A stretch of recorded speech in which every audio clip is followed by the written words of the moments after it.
ஏன்னா கடவுள் மேசியா வருவதற்காக அன்னைக்கு ஆயத்தம் பட எருசலேமுக்கு போக வேண்டியது அவசியம்னா இன்னைக்கு இந்த அசிங்க வாழ்க்கையை கழித்து போட நாம் மீண்டும் இயேசுவை எதிர்கொள்ள வேண்டியது அவசியம். பரலோகம் இன்பமான பரலோகம், சந்தோஷமான பரலோகம், மரணம் இல்லை, துக்கம் இல்லை.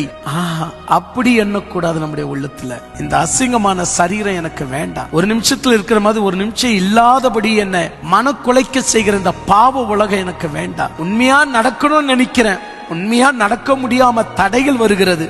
இந்த அசிங்கத்தை வெறுக்கத்தான் பரலோகத்தை நேசிக்கணும். பரலோகத்தில் அங்கே கண்ணீர் என்பது இல்லை என்பதை விட அங்க பாவ தூண்டுதல் இல்லை அப்படின்னு நினைக்கணும். பரலோகத்தில் மரணம் என்பது இல்லை என்பதை விட பரலோகத்தில் அநீதி என்பது இல்லை அப்படின்னு நினைக்கணும். பரலோகத்தில் சாபம் என்பது இல்லை என்பதை விட பரலோகத்தில் பொய் பித்தலாட்டை என்பது இல்லை அப்படின்னு நினைக்கணும். அதற்காக தான் பரலோகத்தை நம்ம நேசிக்கணும்.